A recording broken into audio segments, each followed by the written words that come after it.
ሰላም ጤና ይስጥልኝ ክቡራትና ክቡራን የቻናላችን ቤተሰቦች በያላችሁበት የዓለም ክፍል ሁሉ ሰላም ጤናና ፍቅር ለእናንተ ይሁን። ይህ በጉጉት የምትጠብቁት የዕለቱ የዜና ትንታኔ ፕሮግራማችን ነው። ዛሬም እንደተለመደው ከተራ ዜና ዘገባዎች በዘለለ የጉዳዮችን አውድና እንደምታ በሰፊው ልንፈትሽላችሁ መረጃን ከእውቀት ጋር ዋህደን ልናቀርብላችሁ ተዘጋጅተናል።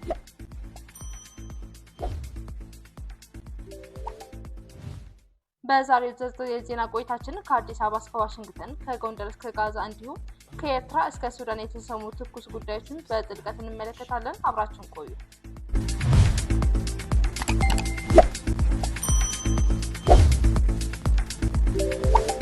የዛሬ ዋና ዋና ርዕስ ዜናዎች የአሜሪካ አስደንጋጭ ጥያቄና የግብጽ ዛቻ። አሜሪካ የኢትዮጵያ ወታደሮች ወደ ጋዛ እንዲገቡ ለጠቅላይ ሚኒስትር አብይ አህመድ ጥያቄ አቀረበች። ይህንን ተከትሎ ግብጽ የእሳት ቀለበት ወይም ሪንግ ኦፍ ፋየር ስትራቴጂዋን ይፋ በማድረግ ኢትዮጵያውያን በቀጠናው ለመክበብ እየሰራች መሆኑን አሳወቀች። ጉዳዩ የቀይ ባህርን ፖለቲካ ወደ አዲስና አደገኛ ምዕራፍ እያሸጋገረው ነው። የአማራ ክልል የሰላም ስምምነት ውዝግብና የሚኒልክ ክፍለ ጦር እርምጃ። መንግስት ከሻለቃ ማስረሻ ሰጤ ጋር ተፈራረምኩት ያለው የሰላም ስምምነት በፋኖ አመራሮች ዘንድ የተቀነባበረ ድራማ ተብሎ ተጣጣለ። በሌላ በኩል የአማራ ፋኖ ሚኒልክ ክፍለ ጦር አዲስ ወታደራዊ መዋቅርና አመራር በማደራጀት ጦርነቱን ወደ ላቀ ደረጃ ለማሸጋገር መዘጋጀቱን አመለከተ። ዲጂታል ኢትዮጵያ 2030 እና የቲክቶክ እስሮች። ጠቅላይ ሚኒስትር አብይ አህመድ አዲሱን የዲጂታል ስትራቴጂ ይፋ ባደረጉበት መድረክ የቲክቶክ ተጽዕኖ ፈጣሪዎች የታሰሩት መንግስት ቴክኖሎጂውን የመቆጣጠር አቅም ስለሌለው በአካል ለመምከርና ለመገሰጽ እንደሆነ ተናገሩ። የኤርትራ ከኢጋድ መውጣትና እስረኞች መፍታት። ኤርትራ በድጋሚ ከምስራቅ አፍሪካ የልማት በይነ መንግስታት ወይም የኢጋድ አባልነቷ ማቋረጧን አሳወቀች። በተያያዘ ዜና በአስመራ ለረጅም ጊዜ ታስረው የነበሩ አንዳንድ የሃይማኖት አባቶችና ዜጎች መለቀቃቸው ተሰምቷል። በዜላና በኦሮማ የተቀሰቀሰው ግጭት እየባሰ መጥቷል። በቱርክ የሰለጠኑ አነጣጣሪዎች በግጭቱ ተሳትፈዋል የሚል ክስ የቀረበ ሲሆን ሶማሊላንድ በምላሹ የሞቃዲሾን የአየር ክልል ለሚጠቀሙ አውሮፕላኖች እገዳ ጣለች። በአልፋሽር የተፈጸመውን የዘር ማጥፋት ተከትሎ ከእንግሊዝ፣ ዩኬ በተመሩ ኩባንያዎች አማካኝነት የኮሎምቢያ ቅጥረኛ ወታደሮች በሱዳን ጦርነት ውስጥ ለአርኤስኤፍ እየተዋጉ መሆኑን የሚያረጋግጥ መረጃ ወጣ።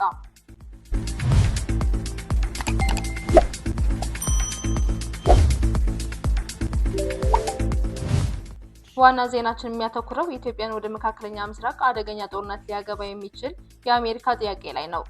ከዋሽንግተንና ከቴል አቪቭ የወጡ ታማኝ ዲፕሎማሲያዊ ምንጮች እንደጠቆሙት የአሜሪካ የውጭ ጉዳይ ሚኒስትር ማርኮ ሩቢዮ በቅርቡ ከጠቅላይ ሚኒስትር አብይ አህመድ ጋር በነበራቸው የስልክ ቆይታ ኢትዮጵያ ወታደሮቿን ወደ ጋዛ እንድትልክ ጠይቀዋል። አሜሪካ ይህንን ጥያቄ ያቀረበችው የዓለም አቀፍ አረጋጋጭ ኃይል ወይም ኢንተርናሽናል ስታቢላይዜሽን ፎርስ በሚል ስም ለሚቋቋመው ጥምር ጦር ሲሆን ዋና ዓላማውም እስራኤል ከጋዛ ስትወጣ ሐማስን ትጥቅ የማስፈታትና አካባቢውን የመቆጣጠር ስራ እንዲሰራ ነው። ይህ ጥያቄ የመጣው ግብጽን፣ የተባበሩት አረብ ኤምሬቶችንና ሌሎች አረብ ሀገራትን ጨምሮ በርካታ መንግስታት በጋዛ ምድር ወታደር ለማሰማራት ፈቃደኛ ባለመሆናቸው ነው። አሜሪካ ኢትዮጵያን የመረጠችው በአፍሪካ ሰላም ማስከበር ያላት ልምድና በአሁኑ ወቅት ካለባት የኢኮኖሚና ዲፕሎማሲያዊ ጫና አንጻር ለጥያቄው አዎንታዊ ምላሽ ልትሰጥ ትችላለች በሚል እሳቤ እንደሆነ ተንታኞች ይገልጻሉ። ነገር ግን ጉዳዩ ለኢትዮጵያ ባለ ሁለት ስለት ጩቤ ነው። ወታደር መላኩ ከአሜሪካ ጋር ያለውን ግንኙነት በማድረስ የፋይናንስ ድጋፍ ወይም IMF ወርልድ ባንክ ሊያስገኝ ቢችልም በሌላ በኩል ከአረብ ዓለም ጋር ያለውን ግንኙነት ሙሉ በሙሉ ሊያበላሸው ይችላል። በተለይ ግብጽ ጉዳዩን በጥርጣሬ የተመለከተችው ነው። የግብጽ የውጭ ጉዳይ ሚኒስትር ባድር አብዱልአጢ በሰጡት መግለጫ ታላቁን የኢትዮጵያ ግድብ የጥፋትና የውድመት ግድብ ሲሉ በይፋ ጠርተውታል። ሚኒስተሩ አክለውም ግብጽ በኢትዮጵያ ዙሪያ የእሳት ቀለበት ወይም ሪንግ ኦፍ ፋየር የመፍጠር ስትራቴጂ እየተከተለች መሆኑን ጠቁመዋል። ይህም ማለት ኢትዮጵያን በሶማሊያ፣ በኤርትራና በሱዳን በኩል የጠላትነት በተፈረጁ ወይም ለግብጽ ወዳጅ በሆኑ ኃይሎች የመክበብ ስልት ነው። ግብጽ ኢትዮጵያ ወደ ጋዛ ወታደር የምትልክ ከሆነ ይህንን እንዳጋጣሚ በመጠቀም ኢትዮጵያ የአረብን መሬቶች ወረረች በሚል ፕሮፓጋንዳ በመንዛት ቀጠናዊ ተቀባይነቷን ለማዳከም እንደምትሰራ ይጠበቃል።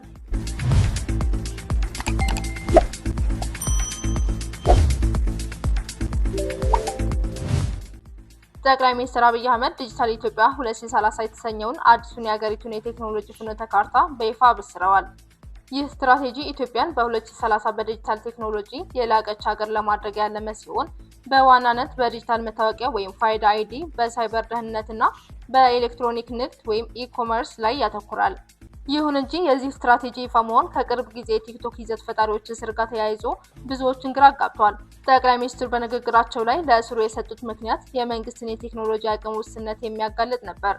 ጠቅላይ ሚኒስትሩ እንዳሉት ኢትዮጵያ እንደ አሜሪካ ወይም ቻይና የቲክቶክን አልጎሪዝም የመቆጣጠር ይዘትን የማጣራት ወይም የእድሜ ገደብ የማበጀት ቴክኖሎጂ አቅም የላትም። ስለዚህ የመረጥነው መንገድ ወጣቶችን በአካል በመያዝ መምከርና መገሰጽ ነው። ጠቅላይ ሚኒስትሩ አውስትራሊያ ከ16 ዓመት በታች ላሉ ህጻናት ማህበራዊ ሚዲያ መከልከሏን እንዳብነት ጠቅሰው ኢትዮጵያም የራሷን ባህል ለመጠበቅ እርምጃ መውሰድ እንዳለባት ተናግረዋል። ነገር ግን ተቺዎች እንደሚሉት መንግስት የዲጂታል ቴክኖሎጂ ለማስፋፋት እያቀደ፣ በሌላ በኩል ዜጎችን በጅምላ ማሰሩና ቴክኖሎጂውን መቆጣጠር ስላልቻል ሰዎቹን አሰርን የሚል ንግግር እርስ በርስ የሚጋጭ ነው። በተጨማሪም በዲጂታል 2030 እቅድ ውስጥ የመንግስት ዋነኛ ግብ የዜጎችን መረጃ በዲጂታል መታወቂያ መሰብሰብ መሆኑ ይህ መረጃ ለወደፊቱ ተቃውሞን ለማፈን ሊውል ይችላል የሚል ስጋትን ፈጥሯል።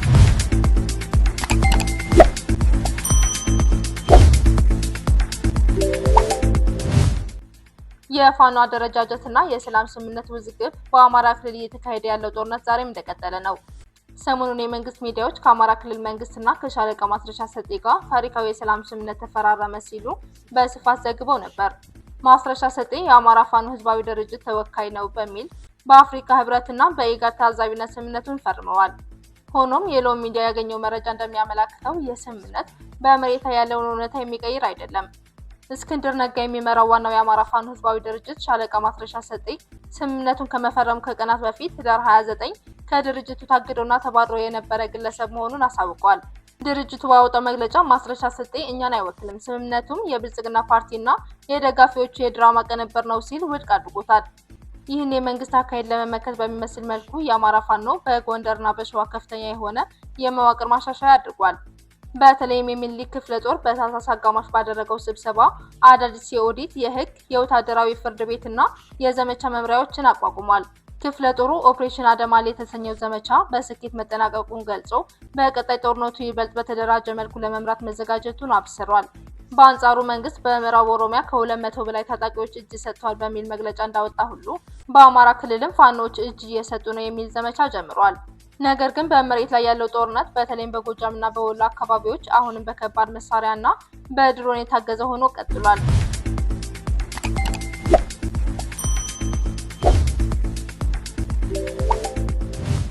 ወደ ምስራቅ አቅጣጫ ስንመለከት በሶማሊላንድ ምድር የሚታየው ውጥረት እየተባባሰ ነው። በዘይላና በቦራማ ከተሞች የኤር ኢሴ የተሰኘ መጽሐፍ ምርቃትን ሰበብ በማድረግ የተቀሰቀሰው ግጭት አሁንም መልክ እየቀየረ ነው።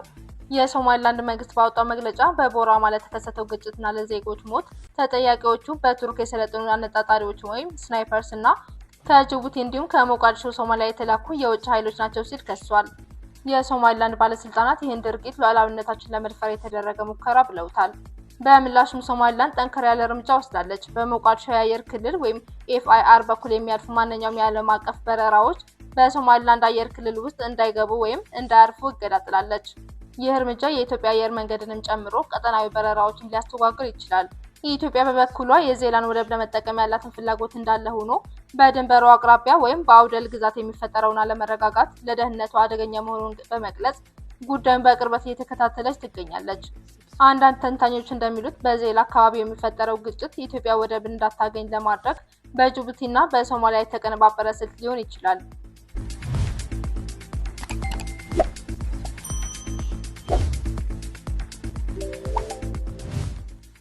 የሱዳን ጦርነት አሁን የዓለም አቀፍ ወንጀለኞች መፈንጫ ሆኗል ለማለት ያስደፍራል። ዘ ጋርዲያንስ ባወጣው አስደንጋጭ የምርመራ ዘገባ በሱዳን ለሚዋጋው የፈጥኖ ደራሽ ኃይል ወይም አርኤስኤፍ የኮሎምቢያ ቅጥረኛ ወታደሮች በገንዘብ ተገዝተው እየተዋጉ መሆኑ ተረጋግጧል። እነዚህ የኮሎምቢያ የቀድሞ ወታደሮች በተለይ በድሮን ኦፕሬሽን እና በከተማ ውጊያ ያላቸውን ልምድ በመጠቀም የአልፋሽር ከተማ እንድትወድቅ ትልቅ ሚና ተጫውተዋል። በአልፋሽር መውደቅ ምክንያት ብቻ ከ60,000 በላይ ንጹሃን እንደተገደሉ ይገመታል። የሚያሳዝነው ግን ይህን የቅጥረኛ ወታደሮች ዝውውር የሚያስተባብሩት ዜኡዝ ግሎባል የተሰኙ ኩባንያና ሌሎች ተባባሪዎች መቀመጫቸው ለንደን እንግሊዝ አድርገው በህጋዊ ሽፋን የሚንቀሳቀሱ መሆናቸው ነው። የአሜሪካ መንግስት በእነዚህ ግለሰቦች ላይ ማዕቀብ ቢጥልም ኩባንያዎቹ ግን ስማቸውንና አድራሻቸውን በመቀያየር የደም ንግዱን ቀጥለውበታል። ውድ ተመልካቾቻችን ለዛሬ ያዝንላችሁ ዜናዎች እነዚህን ይመስሉ ነበር። በቀጣይ እስከምንገናኝ ሰላም በያላችሁበት።